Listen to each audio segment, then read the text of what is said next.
అసెంబ్లీలోనే శ్వేతపత్రాలు ప్రకటించి వివరాలు చెప్తే అప్పటికైనా వాళ్ళు అరే మేము తప్పు చేశామని భావిస్తారా, దానికి సమాధానం చెప్తారా అని అనుకుంటున్నాం మనం. అసలు వస్తారా అన్నది కూడా పాయింట్. అదే చెప్పబోతున్నాను. ఒకవేళ వచ్చినా హాజరయ్యి సంతకం పెట్టేసి బయటికి వెళ్ళిపోయే అవకాశాలే ఎక్కువ ఉంటాయి. ఎందుకంటే ఎక్కడ కూడా అసెంబ్లీ రూల్స్ లో వస్తే కూర్చోవాలా, ఉండాలా, ఇన్ని గంటలు ఉండాలా, ఇన్ని నిమిషాలు ఉండాలని ఏమీ నిబంధనలు ఏం లేవు. పుస్తకంలో సంతకం పెట్టి హాజరు అయ్యి వెళ్ళచ్చు. ఒకవేళ హాజరు కాకపోయినా ఏం నిబంధనలు లేవు. చూశారు కదా, చంద్రబాబు నాయుడు గారు సంవత్సరన్నర కాలం పాటు అసెంబ్లీకి రాలేదు. అంతకుముందు జగన్మోహన్ రెడ్డి గారు ప్రతిపక్షంలో ఉన్నప్పుడు దాదాపు 2.5 సంవత్సరాలు ఆయన హాజరు కాలేదు. అయినా కూడా వాళ్ళ యొక్క శాసనసభ సభ్యత్వానికి ఎలాంటి డోకా ఉండదు. ఎందుకంటే రూల్స్ లో ఏం లేవు. కంపల్సరీ హాజరుగా ప్రమాణ స్వీకారం ఒకటి ఉంది. అసెంబ్లీలో ప్రమాణ స్వీకారం చేస్తేనే ఎమ్మెల్యే అవుతాడు. సో ఆ కార్యక్రమాలు పూర్తి చేసుకున్నారు. ఇంకా ఇప్పుడు రావాలని ఏముంది, రావాలని ఏ నిబంధనలు లేవు. వస్తారు, వచ్చినా కనపడతారు, పోతారు. లేదంటే అసలు రాకుండా కూడా ఉండొచ్చు. ఇది కోటాన్ అకౌంట్ బడ్జెట్ తీసుకుంటున్నారని మనం సమాచారం ఉంది. తీసుకున్నప్పుడు మరి కనీసం ఓటాన్ అకౌంట్ బడ్జెట్ లో అయినా కూడా వాళ్ళ యొక్క సలహాలు, ప్రతిపాదనలు చెప్పడానికి ఉండాలి. ఎందుకు ప్రజాస్వామ్యంలో మీకు సీట్లు తక్కువ వచ్చి ఉండొచ్చు, కానీ మీరు పరిపాలనలో భాగస్వామ్యులే కదా. ఖచ్చితంగా హాజరు కావాలి. మరి హాజరవుతారా లేదా అన్నది ప్రశ్నార్థకమే. అసలు ముందు ఆ 10 మంది ఎమ్మెల్యేల కంటే జగన్మోహన్ రెడ్డి గారు హాజరవుతారా అనేది ప్రశ్న. ఆయన మళ్ళా అదామంటే విజయవాడ వదిలేసి బెంగళూరు పోతున్నాడు, అక్కడ ఏదో రెస్ట్ తీసుకుంటున్నాడు అంటున్నారు. మరి ఎన్ని రోజులు ఇక్కడ విజయవాడలో ఉంటున్నారు, ఎన్ని రోజులు బెంగళూరులో ఉంటున్నారు, ఎప్పుడు వెళ్తున్నాడు, ఎప్పుడు వస్తున్నాడు అనేది ఎవరికి తెలియని అంశం. ఎందుకు వెళ్తున్నాడు అనేది కూడా తెలియని అంశం. మరి వస్తాడా రాడా అంటే నేనైతే ఏం చెప్తున్నానంటే రావాలి, అసెంబ్లీకి కూర్చోవాలి.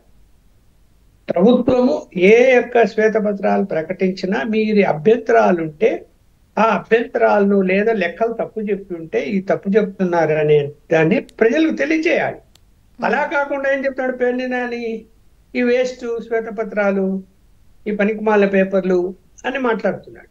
అసలు అందులో అంశాలు వివరంగా అందులో పేర్కొన్నప్పుడు ప్రతి అంశానికి మీరు సమాధానం చెప్పగలిగితే ప్రజలు అర్థం చేసుకుంటారు. ఒకవేళ అందులో ఏదైనా అనవసరంగా జోడించినా లేదు కల్పించి పెట్టి ఉన్నా తప్పదు, దాన్ని మీరు వివరించాలి. అలా కాకుండా ఊరికి ఈ వేస్ట్ అంటే ఏం చెప్తాం దానికి? ఇప్పుడు మీరు ఎంత నాశనం చేసి పోవాలో అంత నాశనం చేసి పోయారు. ప్రజలు బుద్ధి ఎలా చెప్పారో 11 సీట్లకు ఎలా పరిమితం చేశారో మనం చూస్తున్నాము. ఎందుకు అంత వ్యతిరేకత ఉండింది ప్రజల్లో? మీ దోపిడీ విధానాల వల్లనే వ్యతిరేకత పెరిగింది. మీకు అది అర్థం కాలేదు.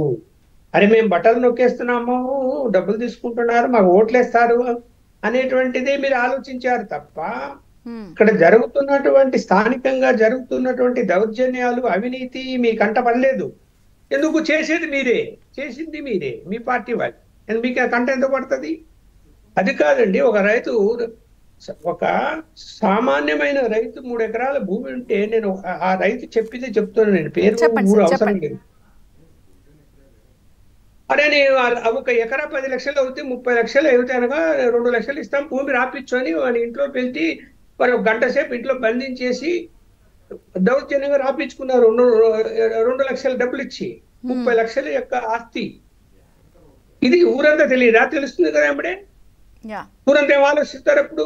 ఊరని వీళ్ళు మళ్ళీ ప్రభుత్వంలో అధికారంలోకి వస్తే కనుక మన భూములు కూడా లాక్కుంటారేమో అని భయపడతారు కదా. అది మీకు చెప్తారా? డబ్బులు ఇస్తారంటే తీసుకుంటారు. ఎందుకు తీసుకోకపోయినా కూడా మీరు మళ్ళీ దౌర్జన్యం చేస్తారు కదా, ఎందుకు తీసుకోవడం లేదని. కాబట్టి తీసుకుంటారు. ఓట్లకు డబ్బులు పెంచినా తీసుకుంటారు. ఎందుకో భయం.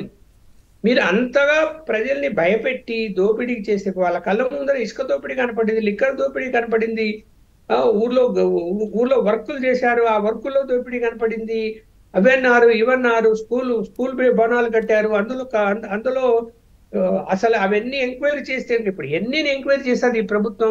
ఉన్న పీరియడ్ 5 సంవత్సరాలు. ఆ 5 సంవత్సరాల లోపల వీళ్ళు చేసిన అన్ని బయటికి తీసి వాటి మీద విచారణ చేసుకుంటూ కూర్చుంటారా? అభివృద్ధి వైపు పరుగులు తీయాలనా? అభివృద్ధి వైపే పరుగులు తీయాలి. అవి శ్వేతపత్రాలు పెట్టి ప్రయోజనం ఏంటి? శ్వేతపత్రాలు జనానికి అవగాహన కోసం చెప్పాలి. ఏ తప్పు ఇప్పుడు మనము రాజకీయ నాయకులు చేసే ఆరోపణలు, అరే వీరు రాజకీయంగా ఆరోపణలు చేస్తున్నారని అనుకుంటారు, నమ్మరు. అదే శ్వేతపత్రంలో లెక్కలతో సహా చెప్పినప్పుడు నమ్ముతారు, లేకపోతే నమ్మరు. ఊరికైనా ఇప్పుడు తెలుగుదేశం లేదా ఊరికైనా ఆరోపణ చేస్తుంటారు వైఎస్ఆర్సీపీ మీద, వైఎస్ఆర్సీపీ కూడా తెలుగుదేశం మీద ఆరోపణలు చేస్తుంటారు అని అనుకుంటున్నారు జనాలు. బట్ అలా కాదు కదా జరిగింది. ఏంటి ఇవాళ చూడండి, అంత అప్పుల్లో పెట్టిపోయారు. ఎక్కడ కూడా ఆస్తులు ఖాళీ లేవు, అన్ని తనఖాలు పెట్టారు. ఇవాళ చంద్రబాబు నాయుడు గారు ఏమైనా ఆస్తి తనఖా పెట్టాలి